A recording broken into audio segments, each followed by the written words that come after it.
ayat bagaimana Allah Subhanahu wa taala menjelaskan pada ayat yang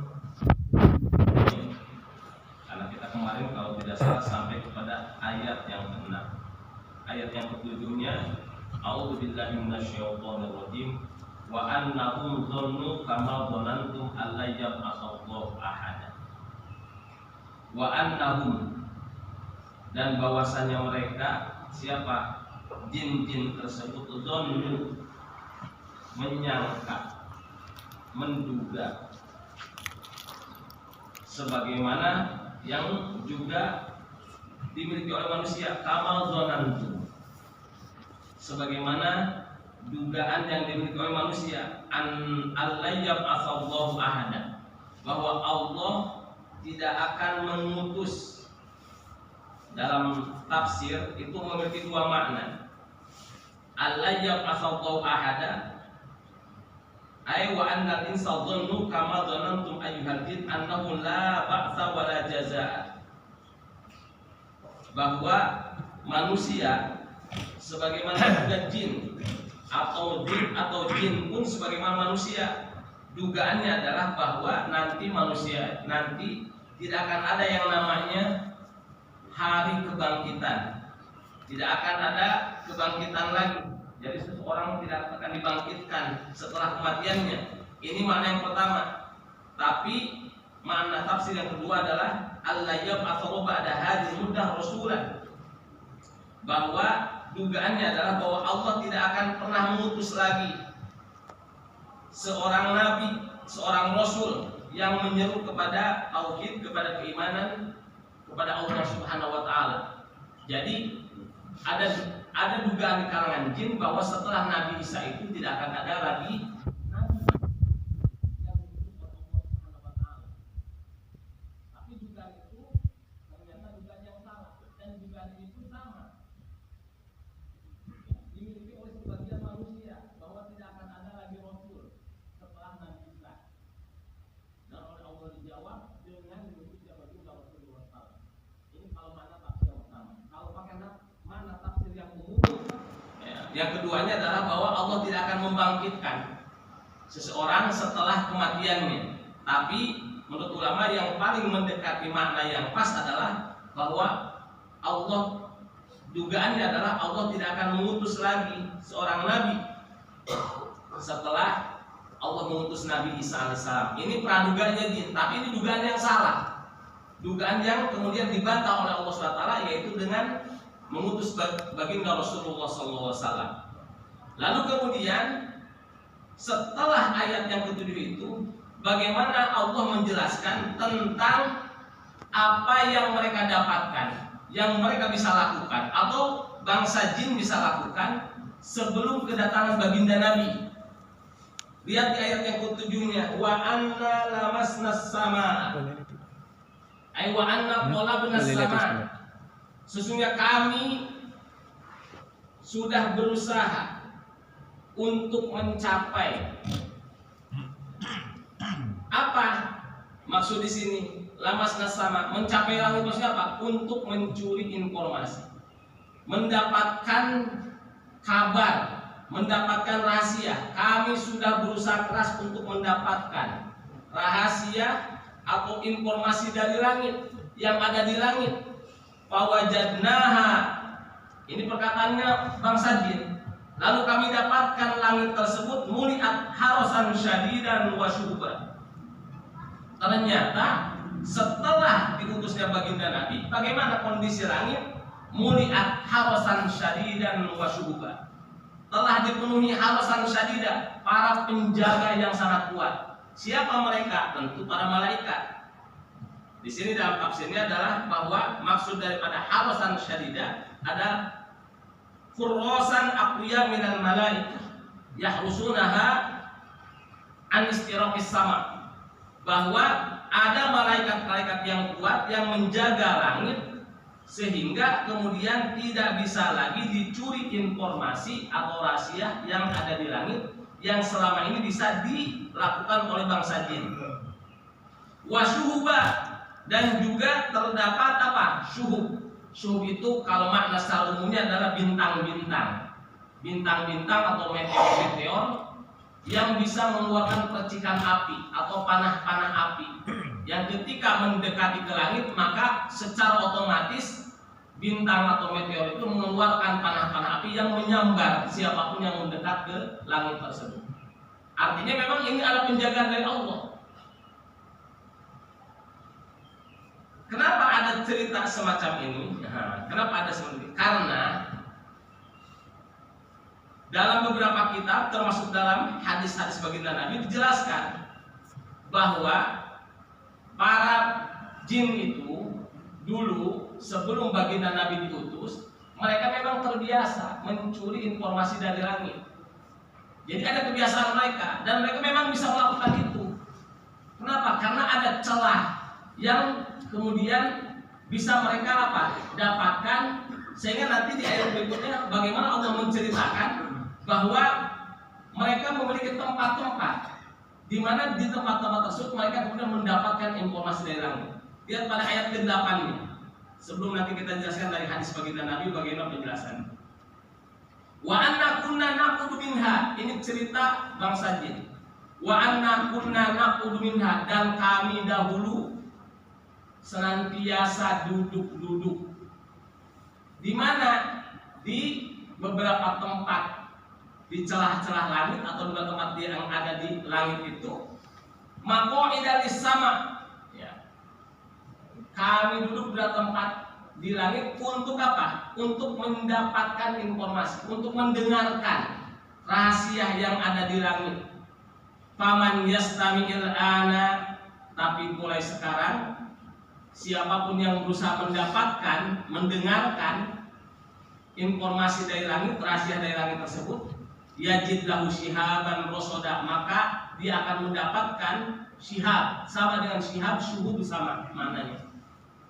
Dia akan dapatkan apa? Bintang-bintang atau meteor-meteor yang mengeluarkan panah api, rosoda, yang siap untuk apa? Yang siap untuk mengintai orang-orang yang mendekati ke langit tersebut. Nah, ini sesuai dengan yang disabdakan oleh baginda Nabi. Baginda Nabi dalam hadis riwayat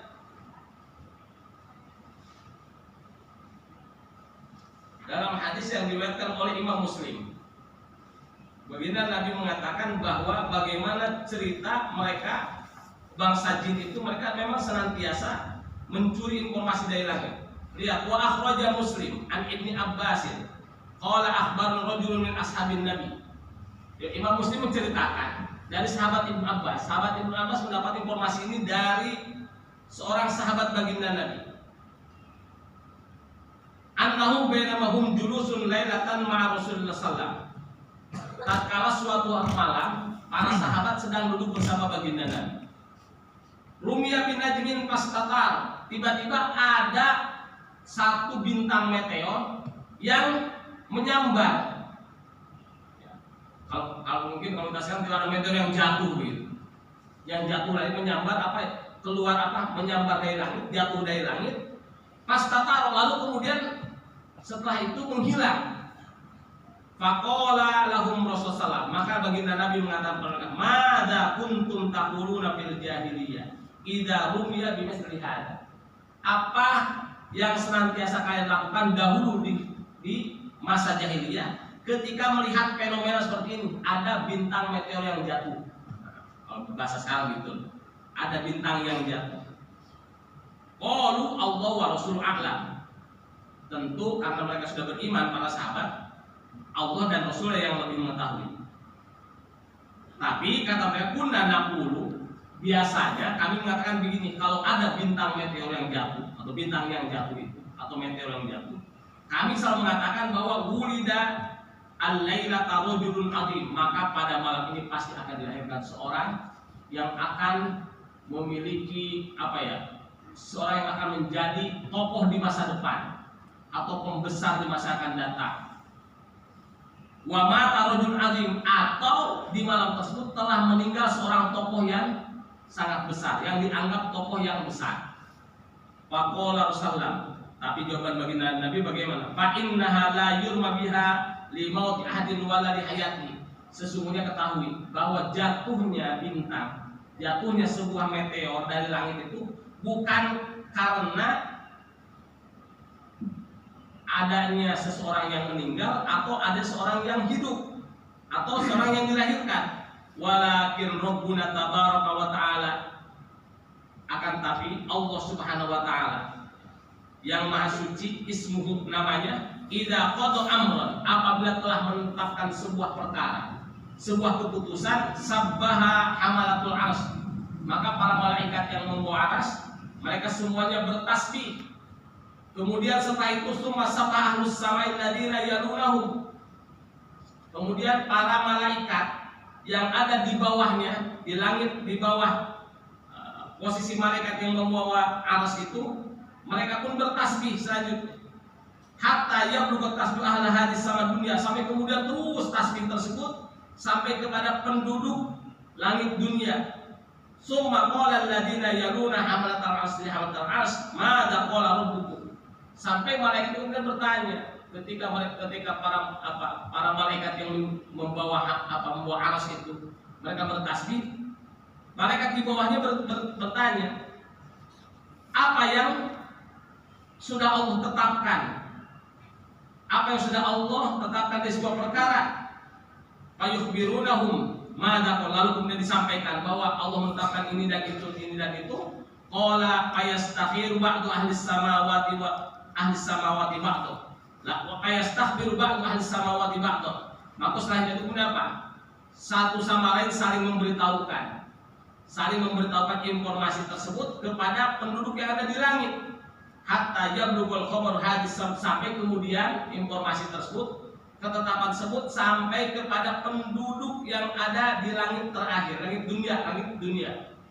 Patah topul jinnus sam'a.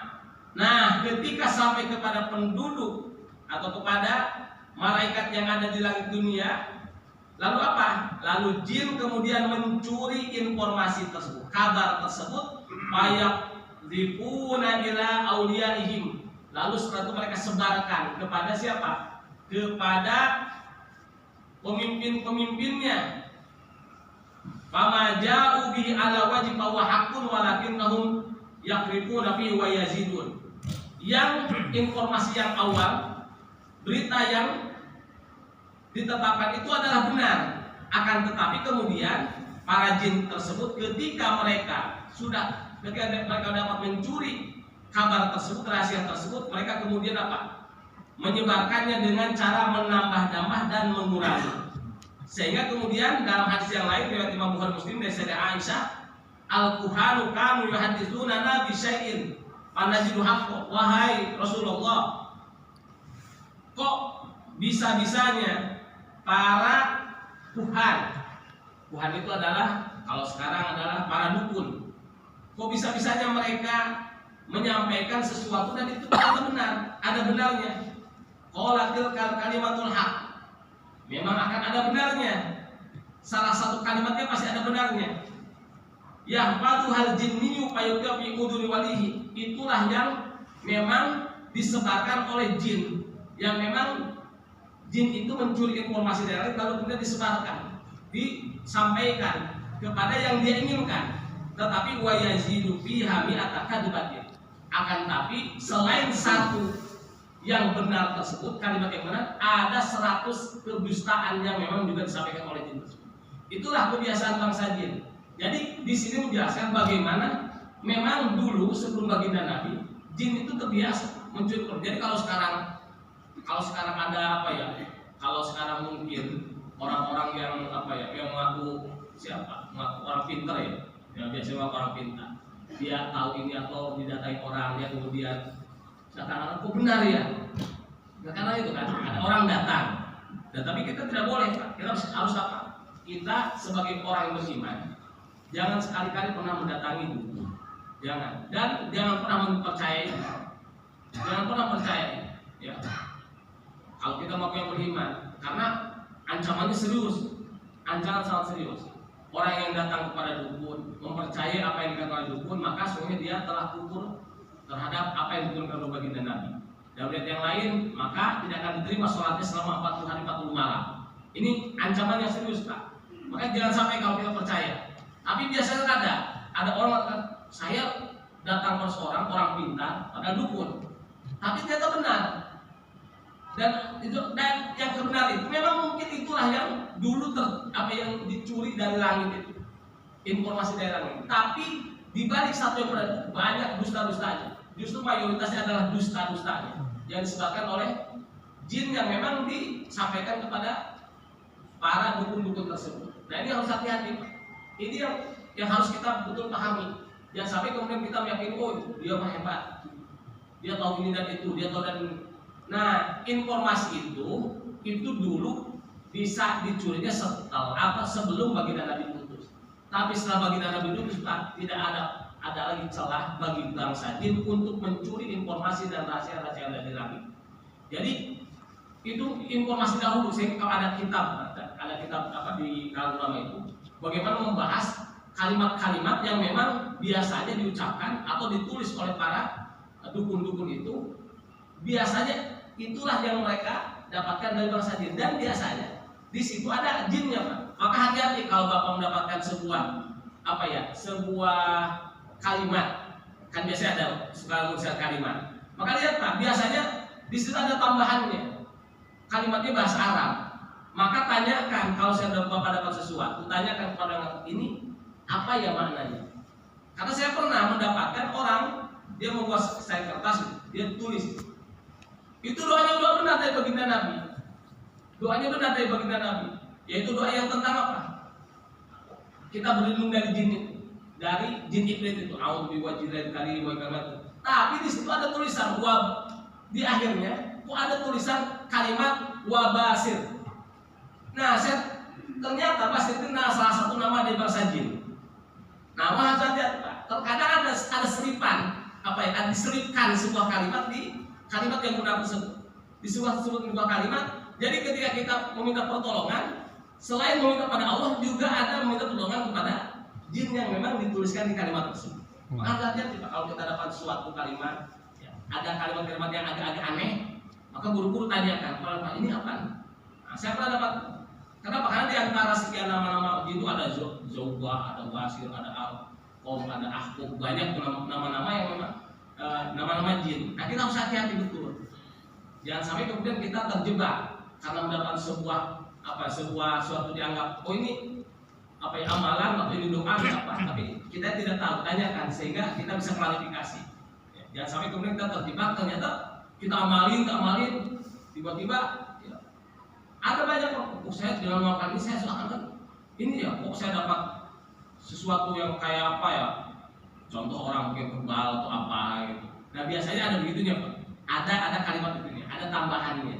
Nah tambahan inilah yang memang ditambahkan oleh jin itu, Pak.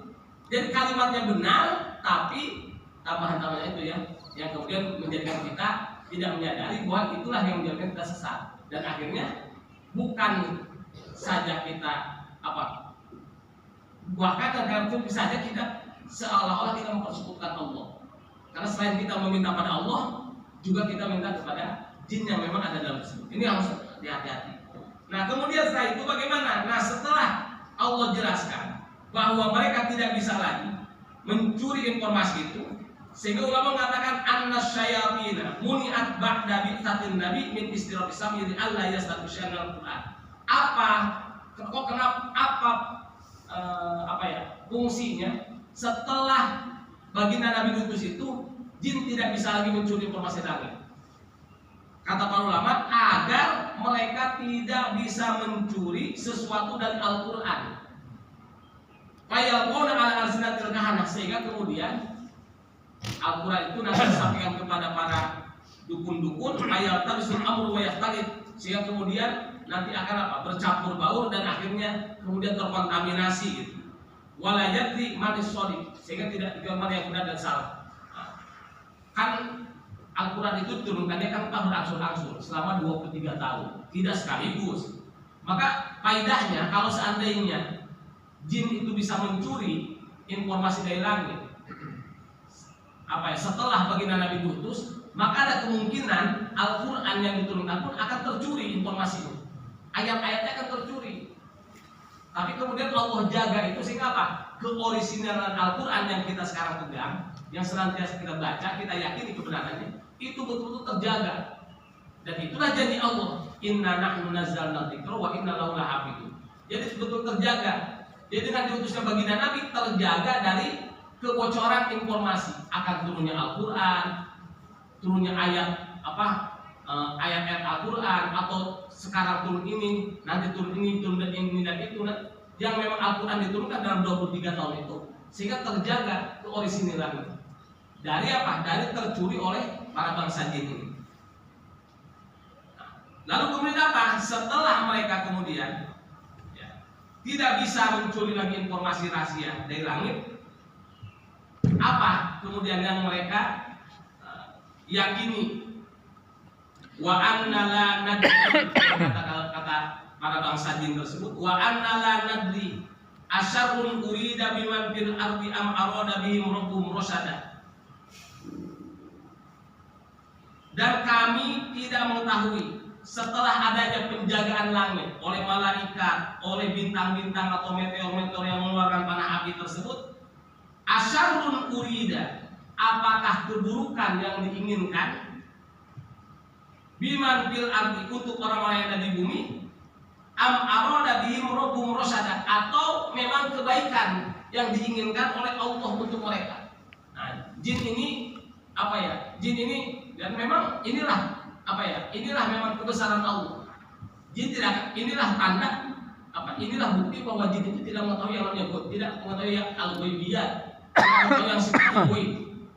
Sehingga di sini dijelaskan, jin pun tidak tahu apa rahasia kok kenapa mereka kemudian sekarang tidak bisa lagi mencuri informasi dari, apakah itu untuk keburukan atau kebaikan. Karena bagi bangsa jin, dengan berhasilnya mereka mencuri informasi rahasia dari langit, mereka meyakini bahwa mereka bisa memberikan kebaikan untuk para penduduk di bumi.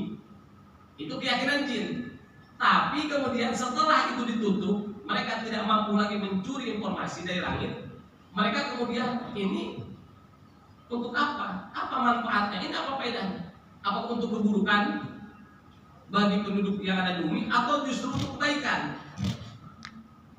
Ini ini dalam keyakinan bangsa jin. Jadi mereka bertanya-tanya dengan dengan ditutupnya informasi, dengan dijaganya langit oleh para malaikat dan meteor-meteor atau bintang-bintang yang mengeluarkan panah api. Jadi menjadi pertanyaan bagi mereka sendiri, apakah itu kebaikan atau keburukan? Karena mereka selama ini menganggap dengan berhasilnya mencuri informasi dari langit itu mereka bisa memberikan kebaikan untuk penduduk bumi. Itu bagi keyakinan mereka. Lalu kemudian setelah itu bagaimana? Allah menjelaskan bahwa jin itu ada dua tipikal. Wa anna minna sholihun, dan di antara kami ada orang-orang yang soleh atau jin-jin yang soleh. Wa minna duna dzalik, tapi ada juga yang memang kebalikannya. Kunna tara'iqa qidada, kita memilih jalur atau jalan yang berbeda-beda. Qidada itu berbeda-beda. Nah, dalam masalah qidada ini disebutkan bahwa jin itu disampaikan bahwa tidak semua jin itu soleh dan tidak semua jin itu buruk. Tidak semua jin baik, tidak semua jin buruk. Ada yang baik, ada yang buruk. Ada yang mukmin, ada yang kafir. Ada yang kemudian ada yang memang juga, bahkan dalam tafsir itu Imam As-Sudi mengatakan bahwa ada juga di antara mereka yang memang muslim, tapi muslimnya juga berbeda-beda keyakinannya. Minhum Qadariyah, ada yang berpaham Qadariyah, ada yang berpaham Jabariyah, ada yang berpaham Syiah, ada yang Rafidhah, Khawarij, dan seterusnya. Jadi bangsa jin pun berbeda-beda. Artinya memang sama seperti kita. Di kalangan manusia kan ada yang beriman, ada yang kafir. Muslimnya kan ada muslim yang Ahlus Sunnah, ada yang Syiah, ada yang di jin pun sama. Jadi kunna tariqa, masing-masing memilih jalur yang berbeda-beda. Kenapa? Karena memang jin juga mereka memiliki ada dai-dainya tersendiri. Ya, dainya yang mengajak kepada kekufuran ya pasti jadi kafir. Kalau dai yang mengajak kepada Syiah kan jadi Syiah gitu. Kalau yang mengajak kepada Ahlus Sunnah kan jadi Ahlus Sunnah. Ini di jin pun seperti itu. Jadi lihat kalau baik dalam tafsir Imam Asy-Syaukani, Imam As-Suyuti dan Ad-Durrul Mansur itu disebutkan itu. Beberapa riwayat menjelaskan tentang toroq dada. Ada yang mengatakan mukminun wa kafirun, mukmin dan kafir. Ada yang mengatakan ahwa mukhtalifah, memang memiliki keinginan yang berbeda-beda. Ada yang mengatakan lagi bahwa termasuk Imam As-Suyuti mengatakan bahwa termasuk diantaranya adalah bahwa mereka pun selain mereka muslim, tapi muslimnya ada bermacam-macam. Itu maksud daripada kunna toroq dada. Bahkan kata Imam Sa'id Sa'id bin Musayyib, Imam Sa'id al-Musayyib, dia seorang tokoh tabi'in, menantunya sahabat Abu Hurairah, pembesar tabi'in, tokohnya tabi'in. Jadi kalau ulama tabi'in yang paling terkenal ya ini Imam Sa'id bin al-Musayyib. Beliau menantunya sahabat Abu Hurairah. Kanu muslimina wa yahuda wa nasara wa majusa. Jadi di antara jin itu ada yang muslim, ada yang Yahudi, ada yang Nasrani, ada yang Majusi. Jadi macam-macam agama mereka. Sampai tadi itu, yang muslimnya pun berbeda-beda. Itu maksud daripada kunna toroq dada. Tafsir kunna toroq dada, jadi bangsa jin itu bermacam-macam. Sebagaimana kita bangsa manusia juga bermacam. Kemudian selanjutnya wa anna dzananna alla nu'jizallaha fil ardi wa la nu'jizahu haraba. Wa anna dzananna, kalimat di sini pakai kalimat dzananna, tapi maknanya kata ahli tafsir alimna. Dzanna di sini maknanya adalah alima, dan kami mengetahui alla nu'jizallaha fil ardi, secara bahasa ajaza yu'jiz itu melemahkan. Bahwa kami tidak akan bisa melemahkan Allah, tapi maksudnya bukan itu. Kami tidak akan bisa melepaskan dari ketentuan, dari kekuasaan Allah fil ardi di bumi walan nu'jizahu haraba, ataupun kami tidak bisa melepaskan dari ketentuan Allah dengan cara kami bisa bisa keluar, pergi, kabur. Haraba itu dengan cara apa? Dengan cara kami naik ke langit dan seterusnya. Artinya apa? Sebagaimana kalau seandainya Allah sudah menetapkan sesuatu, Allah sudah menentukan sesuatu, maka siapapun tidak akan pernah bisa melepaskan diri dari ketentuan tersebut, baik manusia ataupun jin. Semaksimal usaha seseorang ingin melepaskan diri dari ketentuan Allah, maka dia tidak akan mampu untuk melepaskan. Imam Az-Zuhair bin Abi Sulma itu dalam syairnya mengatakan begini, wa man haba asbabal manaya yanalnahu wa in yarqa asbabas sama yusulami. Wa man haba asbabal, orang yang takut dengan sebab-sebab kematian, maka sesungguhnya dia akan mendapatkan sebab-sebab kematian. Dia pasti akan dapatkan itu. Wa in yarqa asbabas sama yusul. Walaupun dia berusaha naik ke langit dengan apa? Dengan, kalau kita sekarang ya, dengan lift. Walaupun dia membuat lift secepat mungkin sehingga dia bisa naik ke langit, tetap aja dia akan mendapatkan ketetapan Allah di sana. Kalau di Al-Quran kan jelas kan, ya. Aina matakunu yudrikumul maut walaupun kuntum fi burujin musyayyadah. Aina matakun, dimanapun kalian berada, kematian akan mendatangimu. Jadi bukan kita yudrikumul maut, kematian akan mendatangimu walaupun kuntum fi burujin musyayyadah, walaupun kita berada pada benteng yang kokoh. Dalam banyak dalam apa ya? Imam Syafi'i juga mengatakan gitu. Imam Syafi'i juga mengatakan sama tentang kematian ini. Bagaimana orang yang biasa mati, sehingga ada siapa tuh? Ada cerita di kalangan para ulama. Ada seseorang, dia mengatakan begini, datanglah pada seorang ulama besar. Kata dia, ada seorang ulama bermimpi kemudian mengatakan di mimpi tersebut bahwa si fulan itu akan meninggal di hari ini. Lalu dia berkata, ketemuan dengan fulan tersebut, disampaikan, saya mimpi kamu akan meninggal hari ini. Dia menyangka bahwa dia meninggal itu akan di tempat tersebut. Sehingga kemudian dia kemudian berangkat pergi. Kata dia, kalau saya meninggal hari ini berarti saya meninggalnya di sini. Maka dia pergilah ke tempat yang kata dia, justru dia akan selamat dari kematian tersebut. Akhirnya dia pergi ke tempat jauh, ternyata di tempat yang dia tuju malaikat sudah menunggu. Malaikat sudah datang ke tempat sana, dia meninggal di sana. Terkadang Kematian itu kita yang menjemput, Pak. Sekarang kita yang menjemput sendiri, bukan kita menjemput sendiri. Kita datang ke sana, justru di sanalah tempat kematian. Itulah ketetapan Allah. Kita tidak bisa lari. Nah, jin pun begitu. Mereka menyangka bahwa mereka bisa melepaskan diri dari ketetapan Allah. Tidak bisa. Ketetapan Allah di sini apa? Bahwa langit sekarang sudah terjaga dari kebocoran informasi. Dengan adanya malaikat yang menjaga, dengan adanya bintang-bintang, meteor-meteor yang menerbang api, sehingga terjaga steril dari para bangsa jin yang memang selama ini bisa mencuri rahasia dari langit. Itulah ketetapan Allah. Ya. Itulah ketetapan Allah.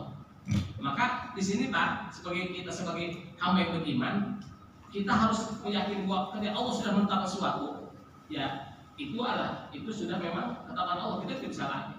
Jadi kalau kita sampai nangis berdarah-darah pun, ketika kita buat, contoh kemarin ya di tempat kita, ada orang kemarin masih ngobrol, tukang bakso masih ngobrol, kita beli bakso, biasa ngobrol, sehat walafiat, tiba-tiba pas waktu subuh, habis sholat subuh, beneran, bulan meninggal, sekarang baru hari ketiga, bulan meninggal, lah kemarin kan kita masih ngobrol, masih makan bakso, kok gimana? Katanya dia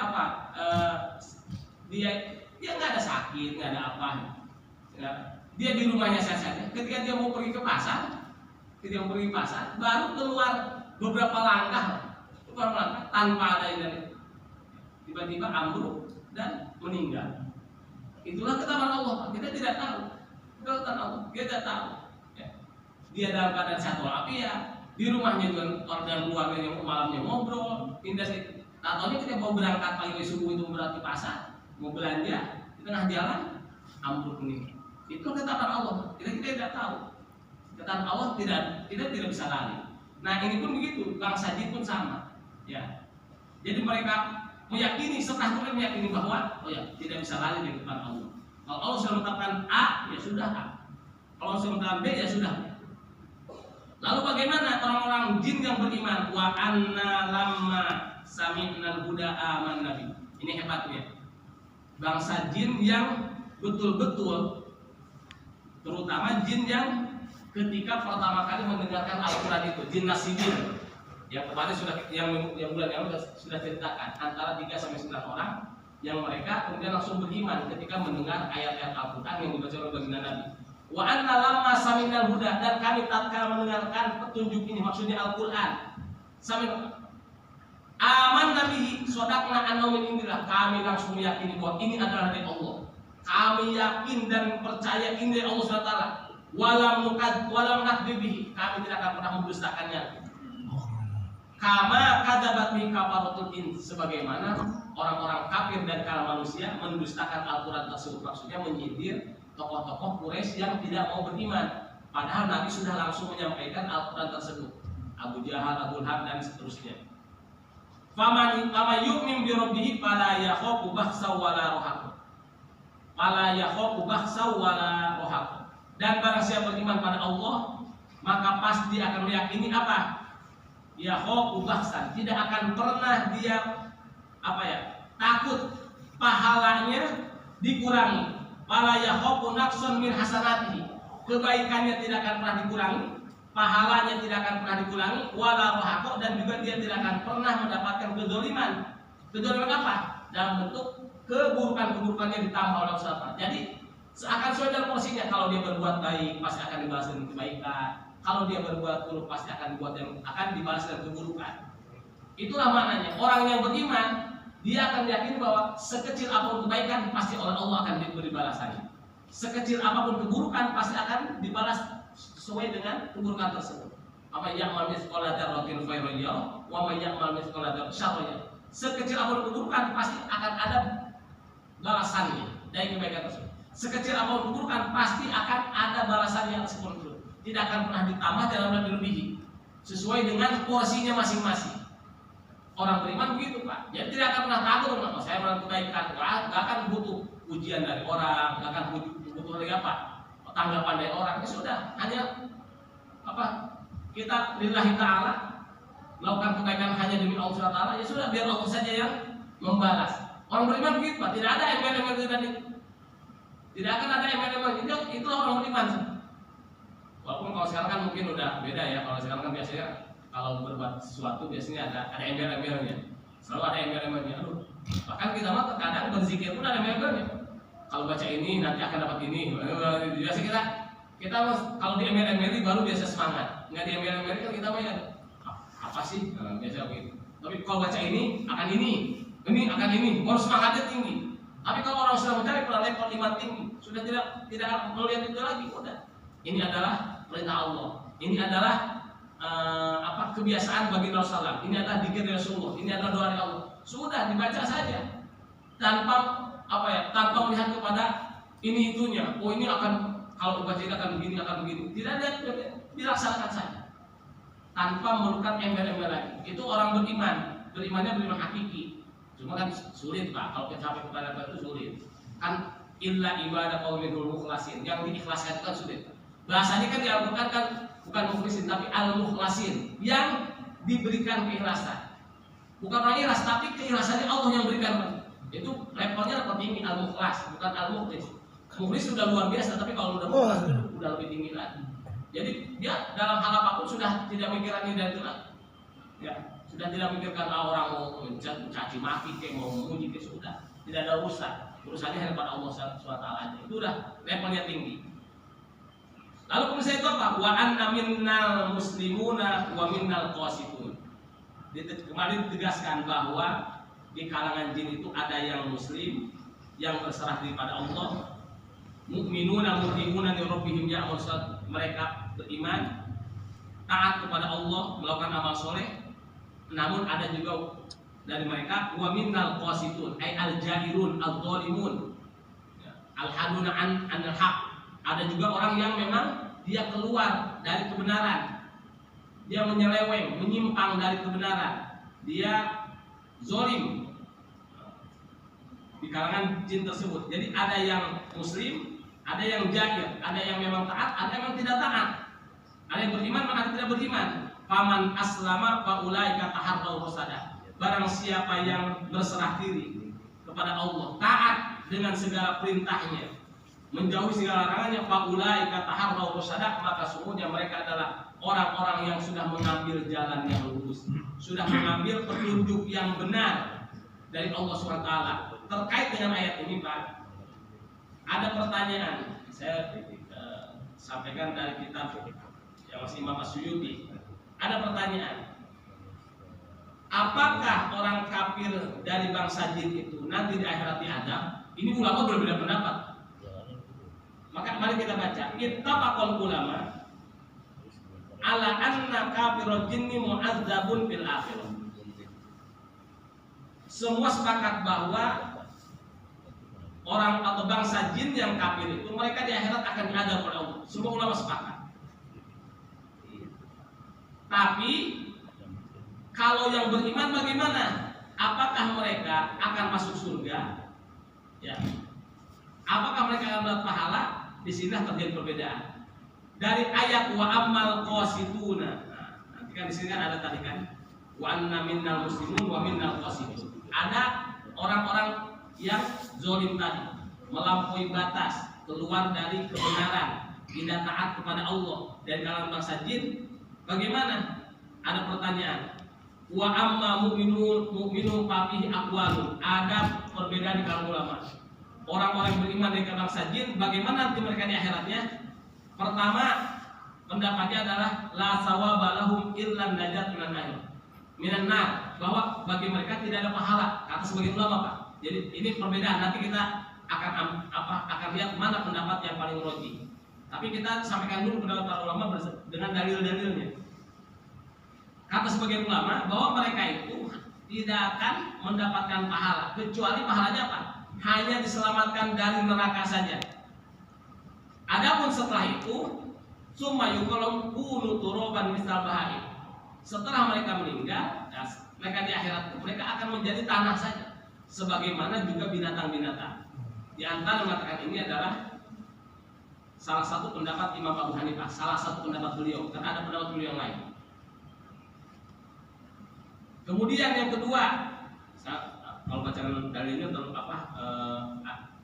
Istidlalnya, dalilnya mempertanyakan. Pendapat yang kedua, annahum yusabuna ala qawati wa yu'aqabuna al masyiyah. Jumhur ulama, Imam Asy-Syafi'i, Imam Malik, Imam Al-Auza'i, Imam Ahmad, dan satu pendapat dari Imam Abu Hanifah, bahwa mereka seperti manusia yang lain, seperti manusia. Yusabuna ala ta'ah, mereka mendapatkan pahala atas ketaatannya dan akan mendapatkan siksa atas kemaksiatannya. Sehingga mereka kemudian nanti di akhirat tetap masuk surga. Adapun bentuknya bagaimana? Wallahu ta'ala alam. Tapi tetap mereka masuk surga. Ini menurut pendapat jumhur ulama. Pendapat yang lain mengatakan bahwa yang ketiga, mereka itu bagaimana? Mereka itu, pendapat yang ketiganya adalah mereka itu yadkhulul lakin la ya'kulu syarabun. Ada pendapat lagi mereka masuk surga, tapi mereka tidak makan dan tidak minum. Hanya saja mereka yulhimuna minat tasbih wa takbir. Hanya mereka cara makan minumnya dengan cara bertasbih dan tahmid, takbir dan seterusnya. Tidak mendapatkan seperti yang mendapatkan oleh bangsa manusia, yaitu dari makanan, lezat makanan, minuman dan seterusnya. Pendapat keempat mengatakan la yadkhulunaha bal yakuna haitsu tarahum min haitsu la yarawun. Mereka tidak memasuki surga, tetapi mereka akan ada di satu tempat yang lain. Tempatnya apa? Pendapat yang kelima mengatakan bahwa tempatnya ada di Al-A'raf. Di jalur minal A'raf itu kan di Al-Quran ada. Termasuk bangsa jin, mereka katanya akan ada ditempatkannya di Al-A'raf itu. Tapi terlepas dari pendapat para ulama ini, menurut kita, sebagaimana mereka juga mukallaf dengan syariat yang disahkan Allah, maka sesungguhnya mereka tetap memasuki surganya Allah. Cuma memang apakah bentuknya, kalau manusia kan kembali menjadi muda, kan semua kan di akhiratnya nggak ada yang tua Pak, nggak ada yang tua Pak, nggak ada yang udah nggak ada sepuh-sepuh, semuanya muda Pak. Kan pernah ada nenek-nenek kan datang kepada baginda Nabi. Pernah datang kepada baginda Nabi, ya Rasulullah, saya nanti akan ada di surga enggak? Oh enggak, nenek itu nggak ada di surga.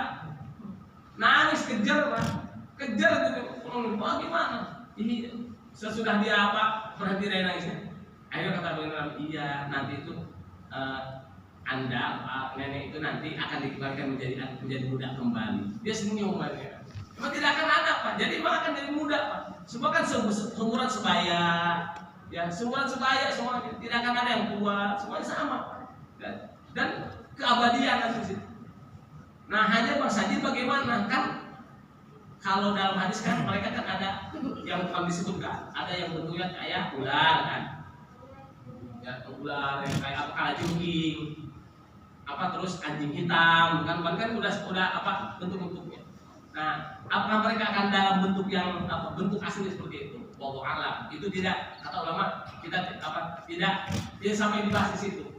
Karena apa? Karena memang itu bagian dari Allah. Apakah mereka seperti manusia akan disebayakan lagi, mudahkan lagi? Mereka, kata para ulama, kita tidak tahu. Wallahu a'lam. Cuma yang jelas, sebagai manusia mukallaf untuk melaksanakan syariat, maka mereka pun pasti akan masuk di surga Allah, mendapatkan kelezatan, kenikmatan di surga. Cuma dalam hal bentuknya, ketika hanya Allah yang maha tahu, hanya Allah yang maha tahu. Begitu kalau jadi sampai nanti kita di surga berteman dengan ular, teman dengan kalajengking dari bangsa jin, biasa awan itu. Yang jelas mereka juga akan masuk surganya Allah, akan berpahala sebagaimana tadi pendapat jumhur ulama. Cuma memang ada unik Imam siapa? Sahabat Abdullah bin Amr bin As. Abdullah bin Amr bin As di kitab ini dijelaskan. Jadi ketika beliau sedang tawaf bersama murid-muridnya, tiba-tiba setelah selesai tawaf itu, sholat di makam Ibrahim, tiba-tiba ada seorang seekor ular. Dia mutar itu dari Ka'bah sampai ke Balika, dan ketika sampai kepada Hajar Aswad itu, kemudian dia mengangkat lehernya, biasakan lehernya gitu, lalu mencium Hajar Aswad, lalu dia kembali kemudian ke makam Ibrahim, dan dia kenapa? Dia seperti sholat, berdiri kemudian berkursi. Kata Abdullah bin Amr bin As langsung berkata, wahai jin, saya tahu kau adalah jin. Kami tidak ada masalah melihat engkau sedang tawaf, sholat dan sebagainya. Tapi yang jadi masalah, kalau bagi orang-orang awam melihat kamu ada di sini, kamu akan dianggap seperti binatang, dan mereka akan takut pada engkau. Maka pasti apa yang mereka lakukan? Pasti mereka akan bunuh engkau. Maka aku minta kamu sekarang pergi aja. Jangan ada di sini yang memperlihatkan. Kalaupun mau apa ya, kalau mau tawaf ya dengan cara tidak memperlihatkan tubuhmu. Hadis itu apa? Mendengarkan nasihat daripada Abdullah bin Amr bin As. Kita Imam Asy'ari. Ada kemudian dia kemudian berbalik dan kemudian dia keluar.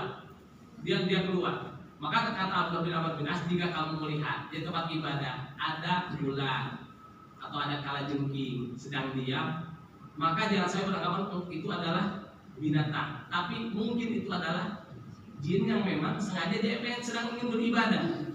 Maka kalau kita lihat sini itu ada ular, yang ada ular ya. Adanya kata baginda Nabi Pak Adinu Salasan. Adanya 3 kali Allahu Akbar sudah selesai.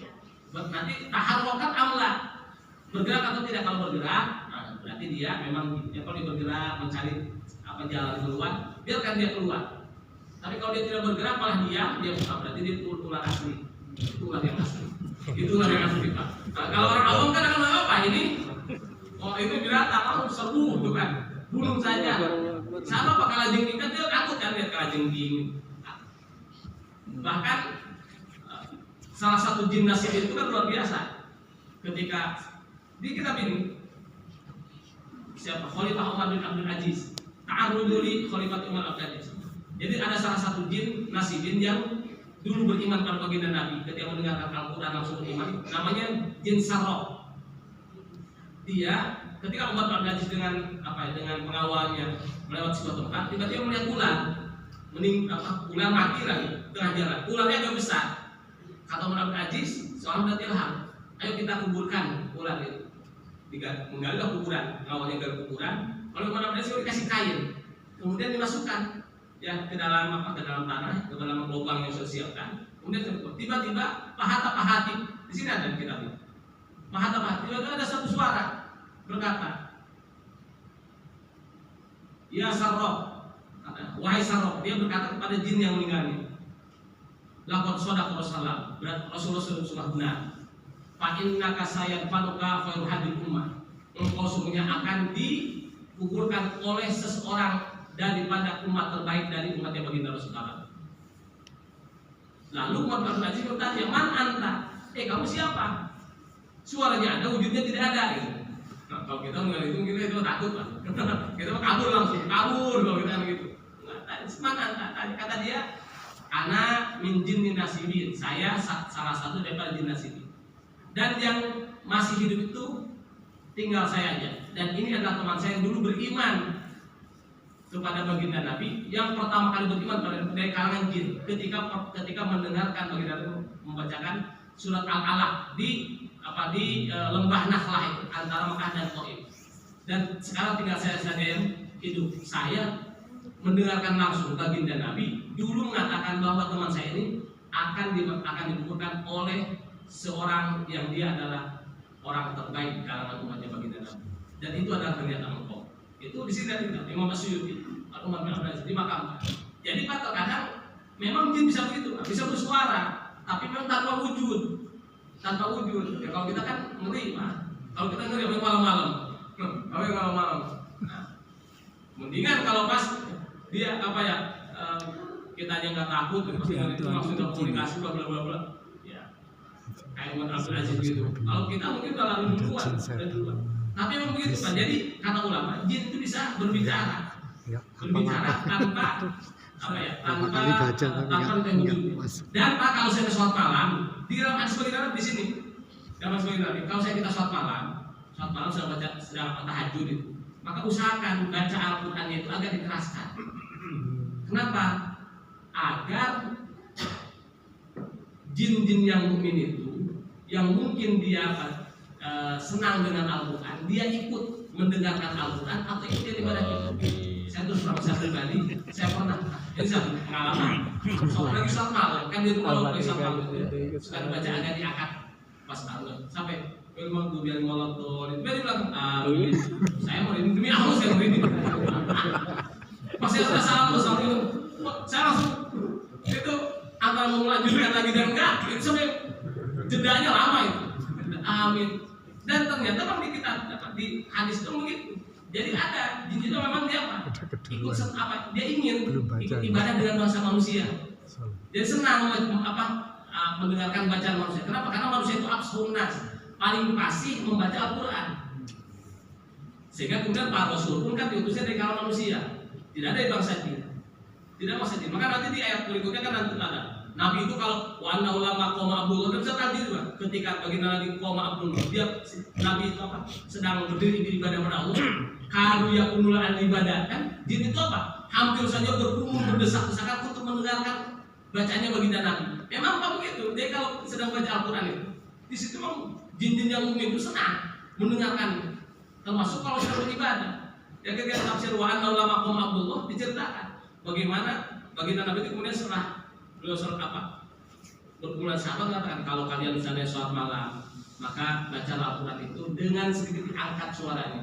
Karena atau diangkat dikeraskan. Abu Musa al-Asy'ari itu dibaca dengan keras. Sehingga apa? Baginda Nabi ketika melewati rumahnya mendengar Abu Musa al-Asy'ari sedang membaca Al-Quran. Sampai kemudian memuji, sehingga engkau diberi suara seperti surulingnya Nabi Daud. Karena Nabi kan sering melewat dan Abu Musa sedang membaca Al-Quran. Dan itu mah hikmahnya apa? Ternyata di bangsa jin itu ada dan mereka ikut beribadah. Dan jangan takut Pak. Dan coba kita memang ya pasti lah. Saya juga gitu. Sampai itu tidak lihat sana sini. Sampai saya bangunin istri. Karena apa untuk apa belum tadi jangan ya udahlah. Setelah itu ya udah. Setelah itu ya pernah sekali mengalami itu, pernah sekali. Dan ketika saya baca-baca kok ada begitu, ternyata memang di kitab ini memang begitu. Jadi kalau saya kita baca Al-Quran, maka usahakan kita memang ya agak diangkat dan kita tidak usah takut.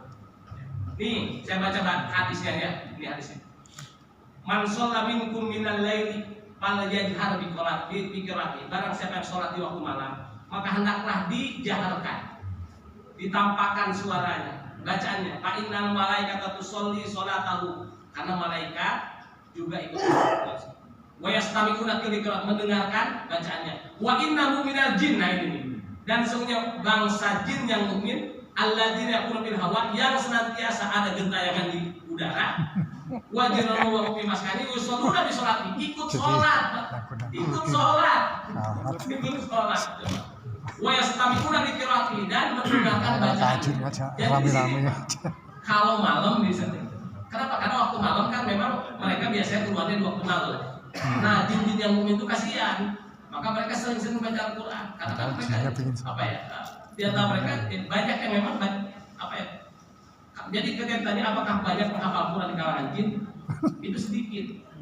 Karena mereka lebih senang mendengarkan baca itu dari kalangan manusia, bukan di kalangan jin. Karena memang manusia lebih absor, lebih pasif dalam membaca Al-Quran, dan lebih bagus suaranya. Lebih bagus suaranya.